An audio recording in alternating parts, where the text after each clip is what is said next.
yang dilakukan para selebritis untuk menjaga kebugaran tubuhnya di masa pandemi ini. Salah satunya pelantun single, Digeol, Rindu, dan Brewok Sipit yang menjaga tubuhnya dengan berolahraga Zumba, golf, dan Muay Thai. Menurutnya pandemi yang sudah berjalan lebih 8 bulan ini mengharuskan dirinya tetap di rumah untuk menghindari penularan COVID-19. Tak hanya itu, Wulan pun menjaga pola makan sehat dengan banyak konsumsi sayur, buah, air putih dan menghindari makanan berlemak tinggi. Ia pun juga tidak mengkonsumi nasi putih selama 2 tahun belakangan. Ini aku lagi mau makan siang di salah satu mall.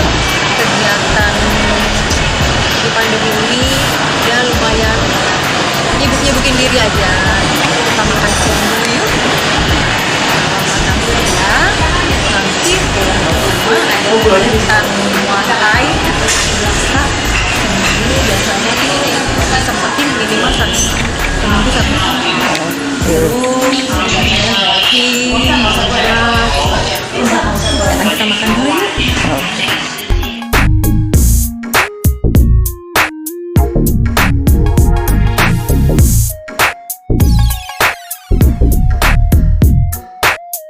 Selama pandemi ini kegiatannya ya paling-paling diisinya cuma olahraga.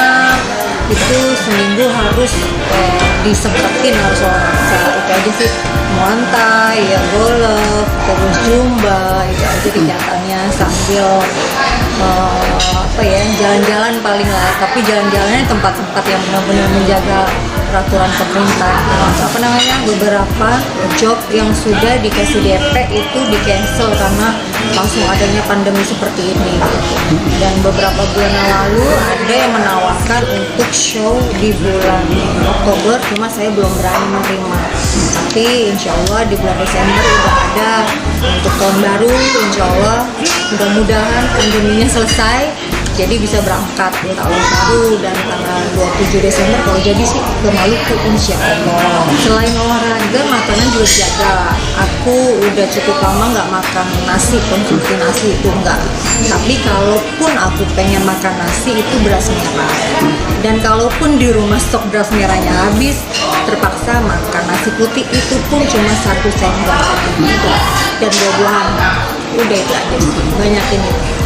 Kalau makan di luar di restoran pasti makannya aku nggak berani yang berat-berat kayak macam spaghetti lah atau apa, pokoknya intinya yang ringan-ringan aja. Yang penting perut diisi, jangan sampai kosong. Dibanyakin air putih sih yang pasti. Kalau Muay Thai itu hampir 1 tahun lebih. Itu kenapa dipilih Muay Thai? Karena dia banyak menggerakkan organ tubuh gitu kan, berkeringatnya tuh terasa banget gitu loh Bang. Jadi kayaknya cepet ngerasain badannya juga pada kenceng, salah satunya itu. Terus kalau Zumba itu jualan Zumba sih, jualan Zumba. Tapi Zumba udah agak dikurangin, yang pasti dominannya tuh sekarang seringnya Muay Thai sama golf. Kalau golf udah dari dulu, udah cukup lama lah, sejak almarhum suami masih ada suka ikut sama beliau. Kalau golf sebenarnya 2 kali, tapi disempetin sekali harus. Begitu juga Muay Thai. Muay Thai seminggu 2 kali, tapi disempetin sekali aja udah cukup. Paling selebihnya ya di rumah, bangun tidur, sit up gitu, atau enggak skipping kayak gitu aja sih. Selama pandemi ini aku manggil guru private coachnya gitu. Tapi kalau driving aku biasanya dilakukannya di Kelapa Gading atau enggak di Kemayoran. Kalau Muay Thai saya merasakannya tuh badan agak ringan aja sih ya. Terus enak aja sih, nggak berat badannya jadinya kayak gitu. Udah gitu tidur pun jadinya nyak kalau Muay Thai karena kan capek tuh ya kan. Terus kalau golf itu olahraga melatih kesabaran dan emosi sepertinya kalau golf. Makanya saya suka banget sama olahraga 2 itu gitu. Cuma kalau Zumba itu kan jadi agak lentur gitu kan. Positifnya jadi nanti kalau yang event kalau lagi show off air itu kan di daerah-daerah ya jadi melatih badannya juga jadi nggak kaku kayak gitu aja sih positifnya. Biasanya kalau orang nggak olahraga biasanya napasnya pendek, mudah ngos-ngosan kalau di panggung kan. saya ngerasain banget tuh, sempet lagi tuh vakum ya kan, vakum gak olahraga. Itu karena waktu itu lagi di Singapura berobat. Terus saya vakum 1 bulan tidak olahraga, badannya pun sakit-sakit gitu kan. Dan even pada saat waktu off air di panggung itu cepet banget terasa ngos-ngosannya. Tapi kalau olahraga, kayak kita tuh bisa ngatur nafasnya gitu. Jadi nggak mudah capek lah pastinya. Olahraga ya pasti badannya pada sakit gitu. Kalau gemuk sih paling-paling naiknya cuma 2 kilo, 3 kilo. Tapi kalau udah ngerasain nggak enak nih badannya nih kok sempit semua baju gitu, ya udah diatur pola makannya seperti itu. Tapi ya dibantu juga langsung digenjot olahraganya. Kalau nggak bisa keluar ya di rumah skipping terus tuh 150, 200 skipping gitu pokoknya di rumah. Kalau nasi udah cukup lama nggak makan itu 2 tahun, 2 tahun nggak makan nasi. Tapi kalau pengen banget ya itu beras merah. Ya kayak sekarang gitu makannya ya udah yang penting diisi, tapi tidak berani makan yang berat-berat untuk supaya tubuh juga stabil gitu aja. Agak ringan juga sih Bang kalau jalan tuh bergeraknya juga agak ringan. Itu tinggi 168, berat itu 56 atau enggak 55. Sekarang belum ditimbang nih, nggak tahu nih 55 apa 56 gitu. Tapi kalau udah ngerasa nggak enak nih badan nih pasti mentok di 57 sekian kayak gitu-gitu. 58, wah udah itu aku udah bingung tuh kalau udah segitu tuh. Udah nggak nyaman banget harus olahraga gitu. Tapi alhamdulillah selama olahraga sih nggak pernah naik seperti itu. Kalau karir sih aku berharap ya stabil aja gitu, nggak muluk-muluk lah intinya. So off airnya lancar seperti itu kan. Terus pandeminya juga cepet lah berlalu biar perekonomian untuk seluruh dunia juga kembali normal. Di akhir bulan, pandemi ini juga membuat dirinya banyak kehilangan job nyanyinya yang membuat keuangannya menipis. Namun ia merasa bersyukur sejak dirinya masih remaja dan saat banyak job sudah banyak menabung. Tapi alhamdulillah ada tabungan sih dari zaman masih gadis. Jadi ya dari situ aja kita dapat pemasukannya. Alhamdulillah dulu diajarin sama almarhum bapakku tuh harus punya simpanan itu berupa ya entah itu tanah, entah itu rumah kayak gitu. Jadi dari zamannya gadis aku udah mengumpulkan dikit-dikit untuk membeli sebuah tanah. Terus ya ada beberapa lah untuk dijual beli gitu. Jadi belajar usaha untuk properti jual beli tanah, kayak rumah, kayak gitu-gitu, apartemen seperti itu sih. Ini tuh cuma iseng-iseng loh, bener cuma iseng-iseng, itu hanya untuk simpanan di hari tua, untuk anak tujuannya ya. Terus coba-coba nih beli tanah, terus dijual untuk beberapa tahun kemudian pengen tahu gitu kan. Dijual laku, keuntungannya pun lumayan besar gitu. Ya udah dari situ jadi keterusan gitu. Tapi kalau untuk menjadi businesswoman yang lebih itu enggak deh, udah biasa-biasa aja kayak begini aja, syukur alhamdulillah. Banyak-banyak bersyukur udah. Ya ada suka dukanya sih. Kalau senangnya tidak kemana-mana bebas gitu, tapi bukan berarti bebas tanda kutip ya gitu. Tidak enaknya tidak ada yang perhatiin seperti itu. Tanggung jawabnya jadi double sebagai bapak, sebagai ibu seperti itu.